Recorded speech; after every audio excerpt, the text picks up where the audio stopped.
بسم اللہ الرحمن الرحیم۔ ناظرین السلام علیکم ورحمۃ اللہ۔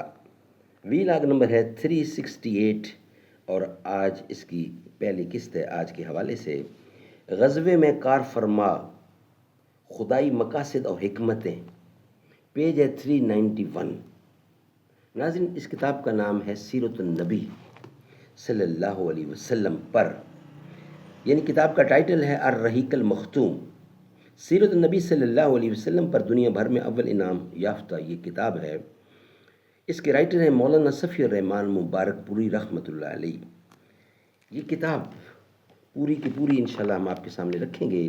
رابطہ عالم اسلامی مکہ مکرمہ کے زیر اہتمام منعقدہ سیرت نگاری کے عالمی مقابلہ میں اول آنے والی عربی کتاب کا اردو ترجمہ ہے، جو ہم آپ کے سامنے روزانہ کی بنیاد پر کم از کم 1 یا 2 ویلاگ رکھتے ہیں۔ نحمده ونصلي على رسوله الكريم بسم الله الرحمن الرحیم۔ کوئی تو سود چکائے، کوئی تو ذمہ لے، اس انقلاب کا جو آج تک ادھار سا ہے، رنگ محفل چاہتا ہے ایک مکمل انقلاب، چند شمعوں کے بھڑکنے سے سحر ہوتی ہے، کچھ اصولوں کا نشہ تھا، کچھ مقدس خواب تھے، ہر زمانے میں شہادت کے یہی اسباب تھے۔ ناظرین وی لاگ نمبر ہے 368، پہلی قسط ہے۔ غزوے میں کار فرما خدائی مقاصد اور حکمتیں، یہ ہیڈنگ ہے۔ ناظرین مین سبجیکٹ چل رہا ہے غزوہ احد، یہ اس کا بقیہ حصہ ہے جو ہم آپ کے سامنے رکھ رہے ہیں۔ مین سبجیکٹ غزوہ احد۔ علامہ ابن قیم نے اس عنوان پر بہت تفصیل سے لکھا ہے۔ حافظ ابن حجر رحمۃ اللہ علیہ فرماتے ہیں، علماء نے کہا ہے کہ غزوہ احد اور اس کے اندر مسلمانوں کو پیش آنے والی ذک میں بڑی عظیم ربانی حکمتیں اور فوائد تھے۔ مثلاً مسلمانوں کو معصیت کے برے انجام اور ارتکاب نہی کی نحوست سے آگاہ کرنا، کیونکہ تیر اندازوں کو اپنے مرکز پر ڈٹے رہنے کا جو حکم حضور اکرم صلی اللہ علیہ وسلم نے دیا تھا، انہوں نے اس کی خلاف ورزی کرتے ہوئے مرکز چھوڑ دیا تھا اور اسی وجہ سے ذک اٹھانی پڑی تھی۔ ایک حکمت پیغمبروں کی اس سنت کا اظہار تھا کہ پہلے وہ ابتلا میں ڈالے جاتے ہیں، پھر انجام میں کار انہیں کو کامیابی ملتی ہے، اور اس میں یہ حکمت پوشیدہ ہے کہ اگر انہیں ہمیشہ کامیابی حاصل ہو تو اہل ایمان کی صفوں میں وہ لوگ بھی گھس آئیں گے جو صاحب ایمان نہیں ہیں، پھر صادق و کاذب میں تمیز نہ ہو سکے گی، اور اگر ہمیشہ شکست سے دوچار ہوں تو ان کی بحثت کا مقصد ہی پورا نہ ہو سکے گا۔ اس لیے حکمت کا تقاضا یہی ہے کہ دونوں صورتیں پیش آئیں تاکہ صادق و کاذب میں تہذیب ہو جائے، صادق یعنی سچا، کاذب یعنی جھوٹا، دونوں میں تمیز ہو جائے، کیونکہ منافقین کا نفاق مسلمانوں میں پوشیدہ تھا۔ جب یہ واقعہ پیش آیا اور اہل نفاق نے اپنے قول و فعل کا اظہار کیا تو اشارہ صراحت میں بدل گیا، اور مسلمانوں کو معلوم ہو گیا کہ خود ان کے اپنے گھروں کے اندر بھی ان کے دشمن موجود ہیں، اس لیے مسلمان ان سے نپٹنے کے لیے مستعد اور ان کی طرف سے محتاط ہو گئے۔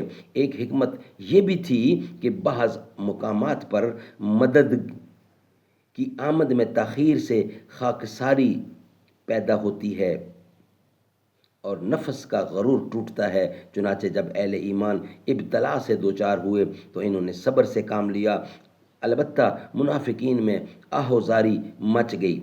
ایک حکمت یہ بھی تھی کہ اللہ نے اہل ایمان کے لیے اپنے اعزاز کے گھر یعنی جنت میں کچھ ایسے درجات تیار کر رکھے ہیں جہاں تک ان کے اعمال کی رسائی نہیں ہوتی، لہذا ابتدا و محن کے بھی اسباب مقرر فرما رکھے ہیں تاکہ ان کی وجہ سے ان درجات تک اہل ایمان کی رسائی ہو جائے۔ ایک حکمت یہ بھی تھی کہ شہادت اولیاء کرام کا اعلیٰ ترین مرتبہ ہے، لہٰذا یہ مرتبہ ان کے لیے مہیا فرما دیا گیا۔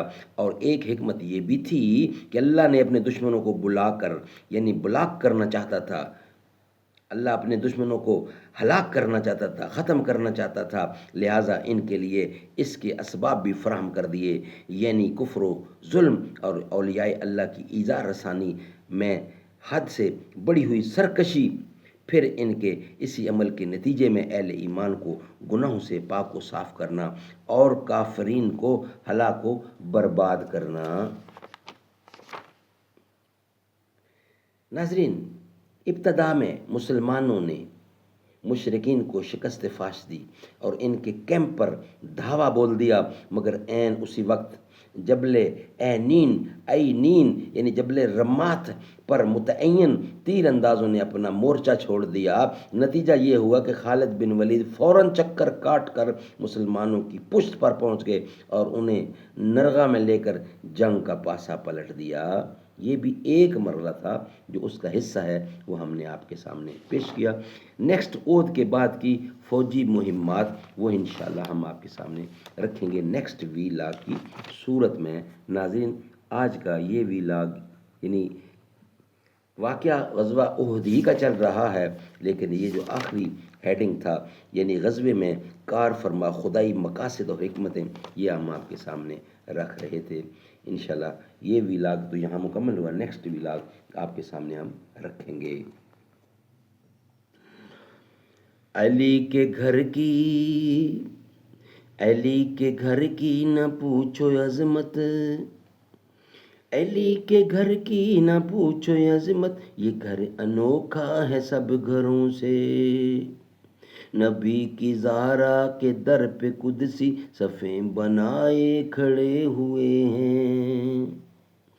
نبی کے گھر کی نہ پوچھو عظمت، یہ